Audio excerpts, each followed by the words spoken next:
Sarah, do you remember last month when you mentioned you were reading The Silent Patient and how you were like going into it blind? Yeah. I was thinking about it and I realized that I tend to do that with like any bestseller. Really? Yeah, because sometimes if you read too many reviews or if you go strictly by, I don't really know how it works, but like if an author gets paid to put a blurb on a book, do you know what I mean? Like it can, I don't know, it can kind of force you to either like it or dislike it. And so I tend to really like to go into my bestsellers blind. I should probably start doing that. Yeah, I don't know. You're not alone. Yeah. Okay, so I have a question for you. Speaking of audiobooks, how many audiobooks have you listened to this year while running? Okay,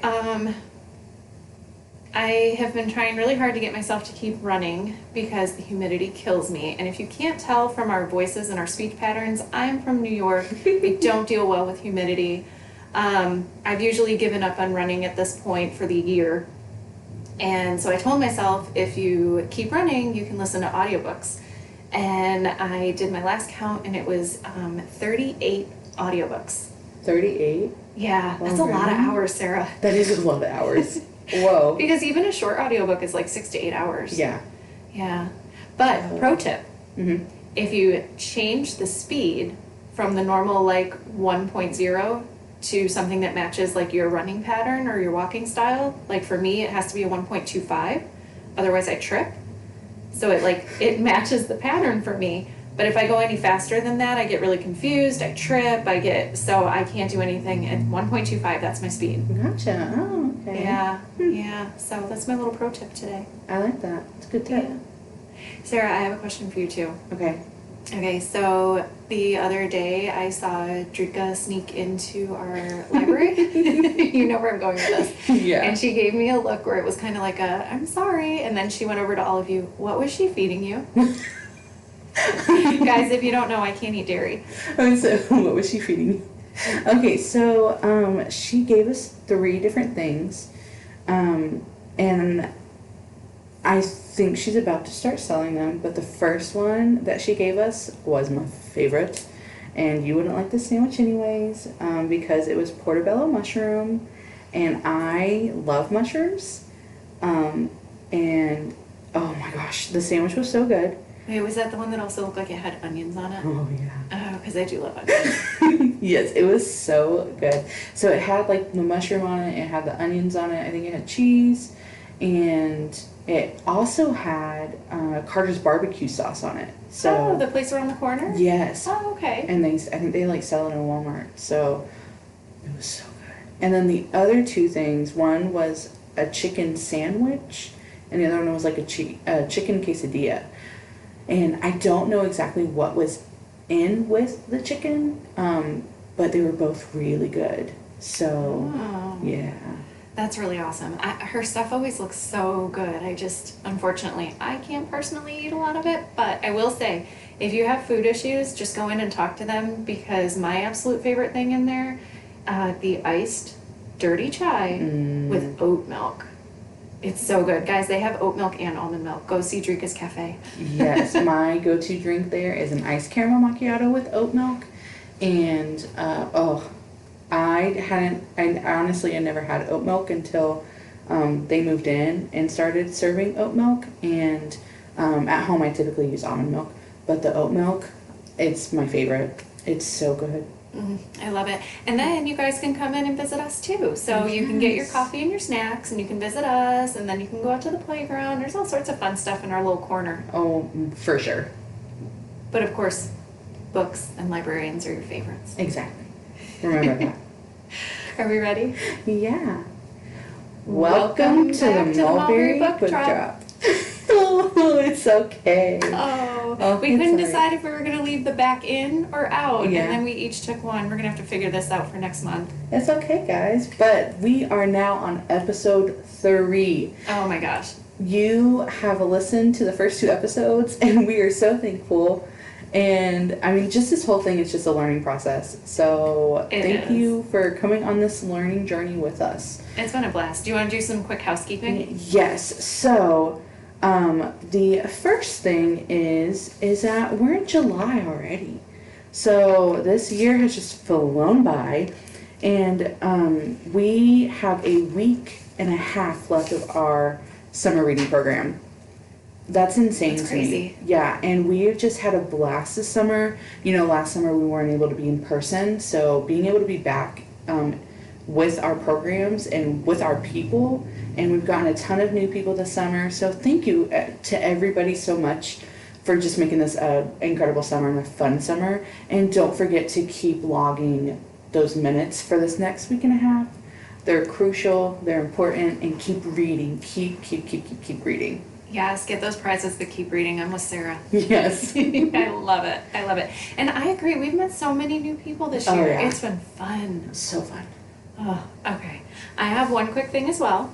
I know we're bummed that summer's ending, Yeah. but we're also going to be getting into the next big thing that we've been working on, and that is our Author Gems Spotlight Series. Ooh, what's that? Yeah, it is going to be local authors that will be joining us over at the Mulberry Gem Theater. We're going to have one a month, and they will be doing like an author talk, Q&A sessions. They will have books available for you to purchase. They'll do some book signings.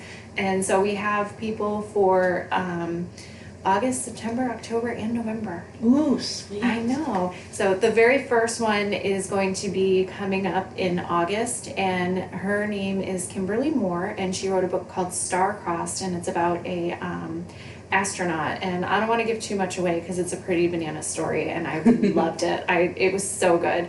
The audiobook I think is available on the Hoopla app, so if you are a Polk County card holder, you do have access to that through Hoopla. So I'm really excited to meet her. That's going to be so much fun. And there is a ton of information on the website about it, so you can actually go to our little news button and you'll see some more information about the author gems there. And of course it'll be all going up on our social media and everything too. Oh, cool. All right. Yeah, it's going to be fun. Oh, and in November, if you like food, because we were talking about food, it's a cookbook, and I think they're bringing samples. Oh. Yeah, they're bakers from over in Winter Haven, so I'm really excited. I love samples, and I know everybody else does too. I know. So, and I will keep you updated about who's coming, like with each podcast as we, get toward those months and stuff. So it's going to be fun. Love it. Sarah, where are we going today? Today we're going to take a trip into our wonderful teen room. So I need everybody to do something for me. Unless you are driving, do not do this. I want you to close your eyes. I want you to picture that you were walking in to the Mulberry Public Library. Unless you've never been to our library before, then I just want you to imagine you're walking into a door, and instead of going to your normal left where the adult section is, or instead of going to your right where the kids section is, we are going to take a trip straight forward. Now I know this may be a little scary, but I promise you it's going to be okay. So we're going to walk into the teen room. The teens may look at you and think, wow, this is an adult in here. But what they don't know is that you are about to go on a brand new adventure. So what we want to tell you is that the teen room is not just for middle school and high school students, but it is literally for everybody. We have, honestly think that probably most of us that work at the library this year have read more from the teen room than we have in years past. Or personally for me, I've read more in the young adult section in the teen room than I have from the actual adult section this year, which is pretty cool. But just know that there are constantly books are being released in the teen room, and they're not just for teenagers, they're for everybody. So, we love standalones, but we also love... We love the series. Yes. There's so many good series. Can I tell you a quick confession? Okay. I used to be very anti-teen.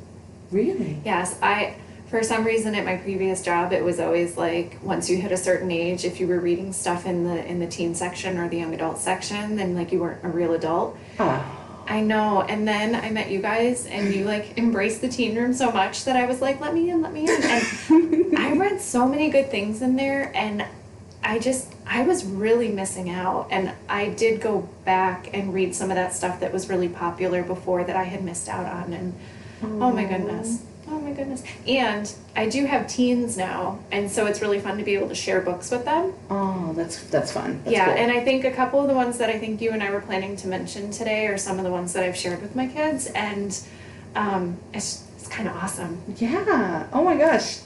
Yeah, yay. That's my confession. Okay, are you ready to talk about this? I just got so much more excited now. I am. Cool. So, I agree with Sarah. Please, I can't stress enough. The teen room is not just for kids. It's not just for teens. It is such a great place to open up like a love of reading and lines of communication. And sometimes as an adult, you just need what I always call a palate cleanser. You need something that you maybe don't have to think quite as hard, but you can still get a really good, true story. Yeah. And I think that's where you and I are both kind of trying to go with this. So, one of the ones that I was thinking we could start with is Angie Thomas. Don't you love Angie Thomas? I do. You were the one that introduced me to her. Yes. And I love her. So if you don't know who she is, she wrote a book called The Hate You Give. Maybe you've seen the movie, but the book is so good. And one of the things that blew my mind when I read it was that it reads like a memoir. I was almost like, am I reading a biography? Yeah, same. And the way that she writes, it doesn't feel like you're reading a book to me, it doesn't feel like you're reading a book. Like, it feels like you're literally listening in on two people having a conversation. Yes. Like, that's just the way that she just flows in her books. Oh. Mm-hmm. And you really liked her standalone too, didn't you? Oh, yeah, On the Come Up. Yes. Yes. Yeah. Oh, it was so good. It's what I really like about, like, the tie between those two. So she has The Hate You Give, and then she has Concrete Rose, which is actually a prequel to The Hate You Give. But the tie between The Hate You Give, Concrete Rose, and On the Come Up is that all of her books take place in the same neighborhood. Mm-hmm. So that was something that I really liked. And On the Come Up was completely different. It was. Yeah, it was like a standalone story. Yeah, like completely different from The Hate You Give. Like, it had all new characters, but yet still mentioned some of the characters from The Hate You Give. So I'm a huge fan when it all kind of circles back. Do you remember how stubborn I was about Concrete Rose?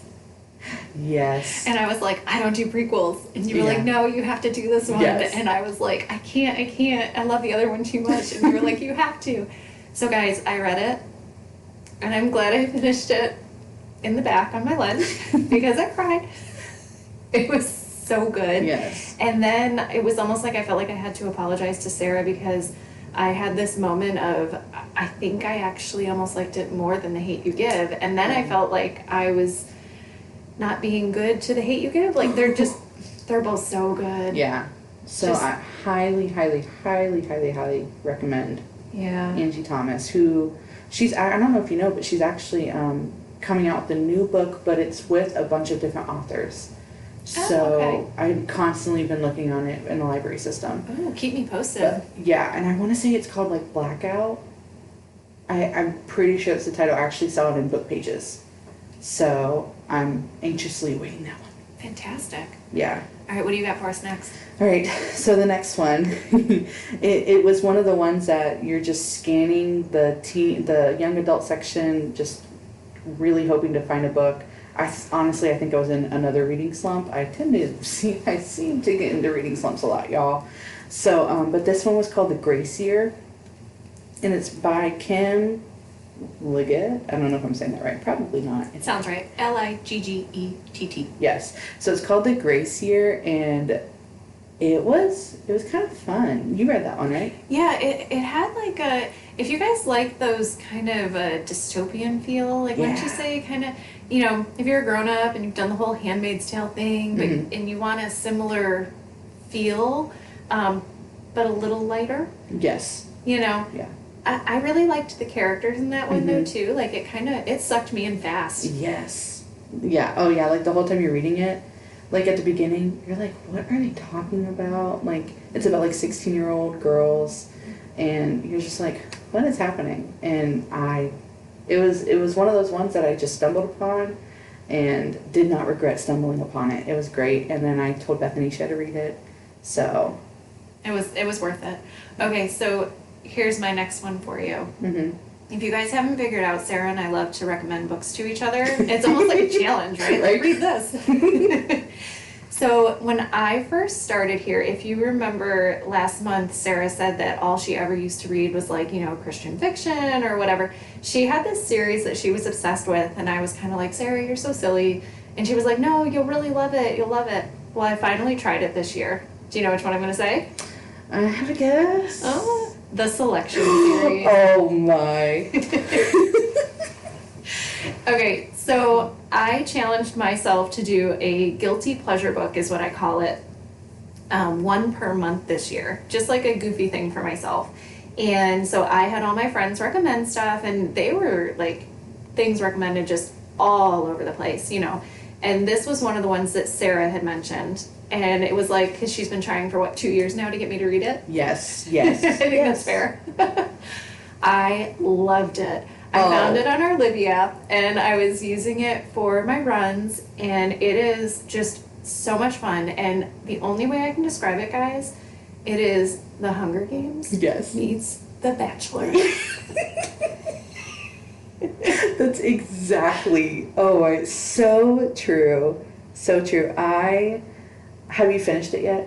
I still have 2 left. So, because we were talking about it, and there's like 4 books, but then there's also the little novellas, and you were like, you don't really have to do the extra novellas if you don't have those. But so I'm just doing like the main 4. Okay, so the next one that you read, I really want to I just want to watch your face. There's just one certain part that I just want to watch your face and because see that's your not reaction. awkward. Oh yeah, no, because that's not weird at all, guys. No, I'm weird. It's okay. But it really is fun, guys. I can't make any apologies for it. I can't explain it. I'm just saying that I'm really enjoying it, and I think the author's name is Kiera Cass. Kiera Cass. Yeah, Okay. She's actually getting ready to release a new book. I don't know how I know this. I think I follow her on Instagram. Because she started a new series. So, I think the first one was The Betrayed or The Betrothed, and then the other one's either The Betrayed or The Betrothed. I'm not sure. But yes, I found her books, and she's one of those authors, same as Angie Thomas. I'm like, I found one book I like, I have to read all of them. I get like that with authors sometimes too. Yes. I love that series. It's a great series. Read it. All right, what do you have for us next?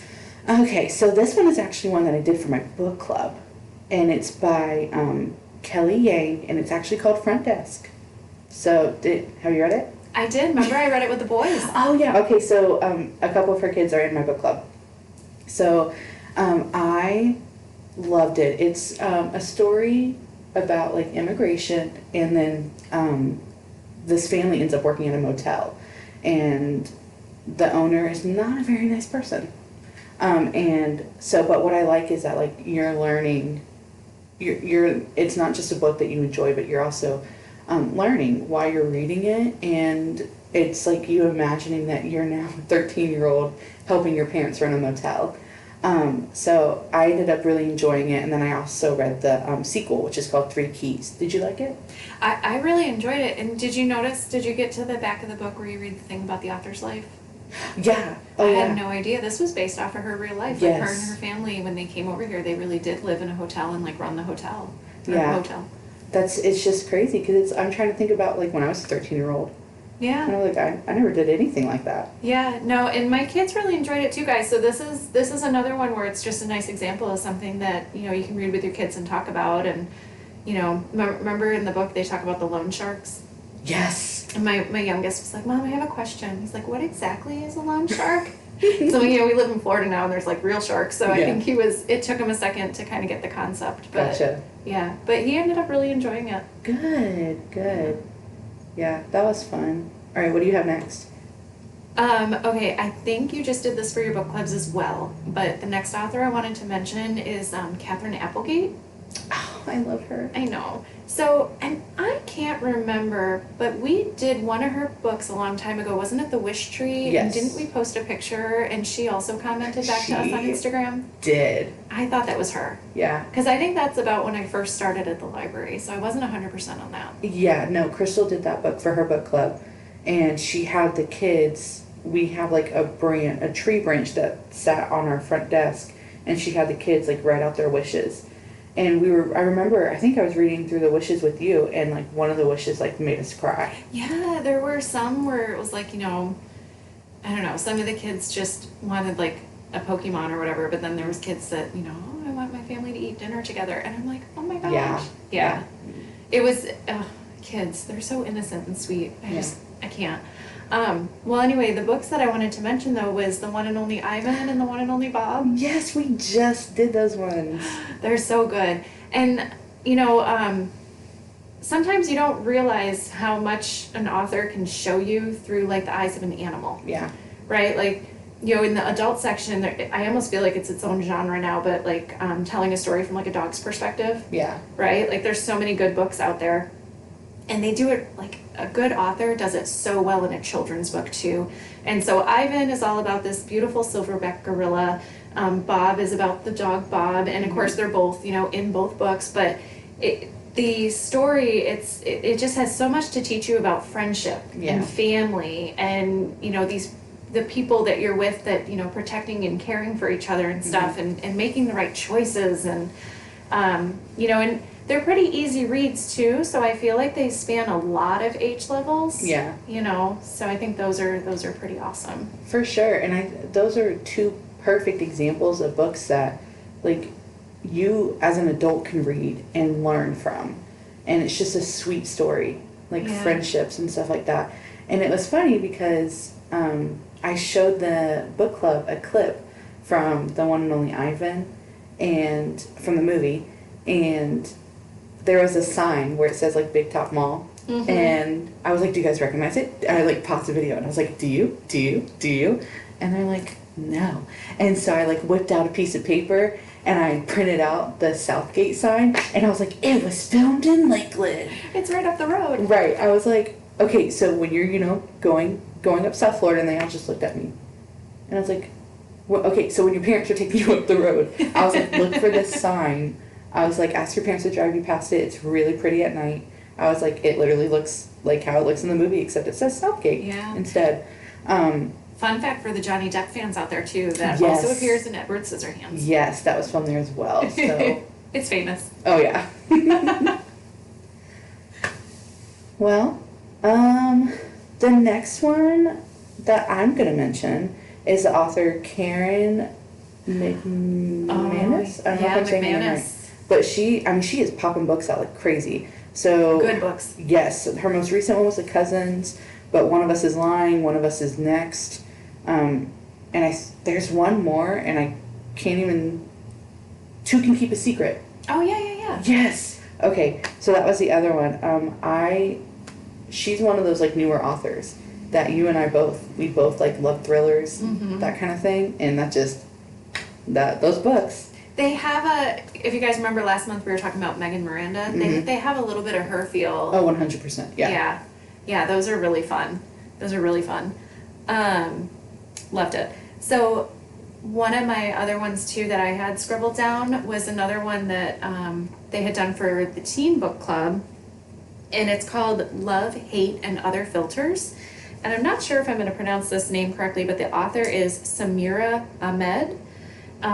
This book was really good, and I read it with my oldest, but the main family in it, like they're an Indian family, so, it was a nice way for my son and I to kind of get a glimpse into this other culture, and, so it was really interesting, like the whole idea of arranged marriages and like who it's okay to like love or have a crush on, and, you want to make your parents proud, but at the same time, you want to live a life that's going to make you happy. And I just thought that it was really well done for a teen book. I really enjoyed that one. Yeah, that one is on my list to read. I have not read it yet. Oh, okay. When you finish it, you'll let me know. Yeah. Awesome. For sure.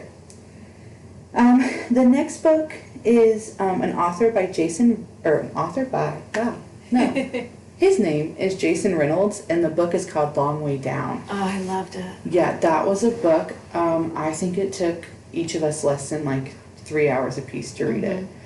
We all read it so fast, and just the way that he tells it, and it's heartbreaking, but also you learn so much from it, and it's one of those books that everybody should read. I would say it stuck with me. Yeah. I do think too that it's an interesting way to get children, or well, teens, because the what it deals with, probably teen level. I wouldn't go too much younger than that, but poetry format. Yes. Yes. Yeah. And I usually don't like, not want to say like, I'm usually not a huge fan of books that are written that way. But that book was completely different. And I think it's also available now in graphic novel. It is. Because I think that's how Kylie read it. Yes. Yeah. It's really cool. And this author's awesome too, because he did, I think he did the young adult version of Stamped as well. Oh, yeah. That nonfiction I think so. book. Yeah. So he's really good. Which, by the way, nonfiction, guys, don't forget about nonfiction. Oh, yeah. There's so much good nonfiction out there. Gems, I'm telling you. And sometimes if I can't find the adult version of like a memoir or a biography I'm looking for, sometimes I browse the young adult stuff to see if the young reader version is available. And that's how I actually read I Am Malala. You ever heard of that one? Yeah, I think I remember you reading it. Yeah, it was fantastic. Yeah. And the other one that I loved was Missy Copeland, you know, the ballerina? She had a book, or has a book, it's called Life in Motion, I believe is the title. And it was the young reader version that I read. But I loved it, and it was really interesting learning a little more about like her life and how she ended up, you know, being the principal ballerina and all that stuff. So that was really cool.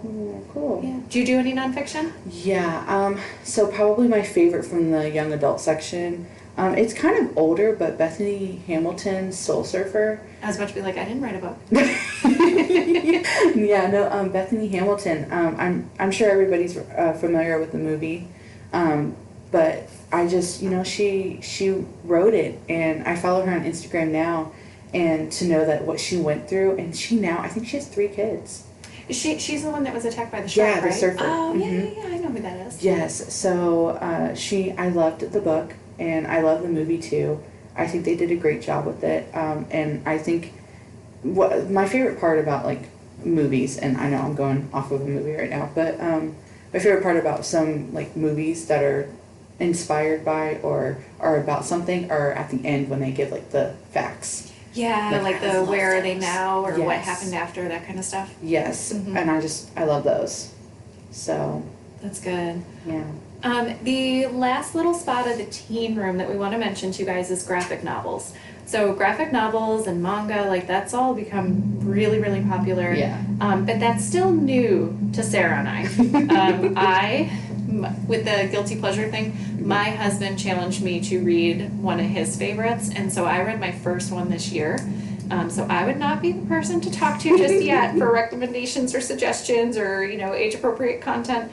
But we do have a coworker, Miss Kylie. Yes. She loves the graphic novels and she knows a lot more about it than we do. So if you do happen to be curious for yourself, or if you have a teen in your life that maybe, you know, they're asking but you're not sure yet, she may be a really good resource if you happen to be in the area and you want to stop in and talk to her, or just go into your local library and ask, because they're becoming just so popular now that, I don't know, there's got to be a lot of librarians who know a little more about it than we do. Oh yeah, Kylie and I were actually just talking about this yesterday, but I was like, I feel like, because Kylie and I are around the same age, and we were talking about how like when we were teenagers, like we know that people read them, like she read them, but like you didn't really talk about it.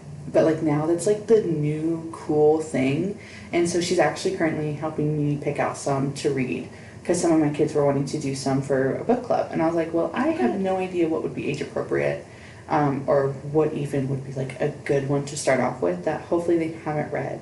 So yeah, it's a new journey. Bethany and I may take this journey together. I might be willing. I might be willing. Twist my arm. Yeah, for sure. I love it. What are you reading right now, Sarah? Okay, so I am about to start actually 2 books. I just finished my last 2. But one of them is called Don't Give the Enemy a Seat at Your Table by Louis Giglio. And then the other one is called Forgiving What You Can't Forget by Lisa Turkis. So those are both 2 actually adult nonfiction. So I am skipping over to adult for a little minute to read those 2 books. So I'm really excited about that. But what are you reading? I am doing The Woman in the Window by A.J. Finn. Yeah, I have that on my audio right now, so that's my current running title. Gotcha. So I'm very intrigued. I'm liking it so far, so we'll see. And, like we were talking about before, I kind of went in blind. So it's like I have an idea of what was going on, but I don't really know specifics. Yeah, so I actually watched the movie on Netflix. Oh, okay. I didn't realize it was a book until afterwards. But, okay. spoiler well, it might be worth alert. putting on your hold list, so I'll keep you posted. Yeah, but spoiler alert, it's about a woman in a window. Oh my gosh, you just ruined the book. I sure did. Oh no. And then the other one that I finished recently that really surprised me was called The Kitchen Front by Jennifer Ryan. Have you ever seen that on the new shelf? It was really, really good. It takes place during the war, but the focus is at home. So yeah, unlike most of those like World War II books that we read where you're actually like in the fighting. Yeah. This is more the women at home and what they're doing. So it's more about like raising the family and you have very little rations. What do you do? It was really interesting. The writing was simple, but like the story was just so layered that it kind of kept me in there. And there was this one quote that I'm going to read for you real quick because it stood out to me. And it said, "Thank you for stopping me. Sometimes you need a friend to remind you who you are." Yeah. So there was some stuff about like in that book that just really has still kind of stayed with me, and I really enjoyed it. Oh, I love that. All right, guys. Well, I love the teen room. Me too. So go visit. And if we're not your library, or if you don't live here and you're listening, go to your library and check out the teen room. You may get a look, ignore the look, or be like, hey, what should I read? Ask that person for a recommendation. So, and if you need more recommendations, hit us up. Definitely. We're more than happy to provide some for you. Absolutely. Yeah. So, but that's it for today. Our next episode, we're going to be talking about audiobooks. Are they for you? Yes. Yes, they're for me. All right. Well, we're going to go a little bit further into depth next month. But, yeah, so join us next month, and we'll see you soon. Happy reading, guys.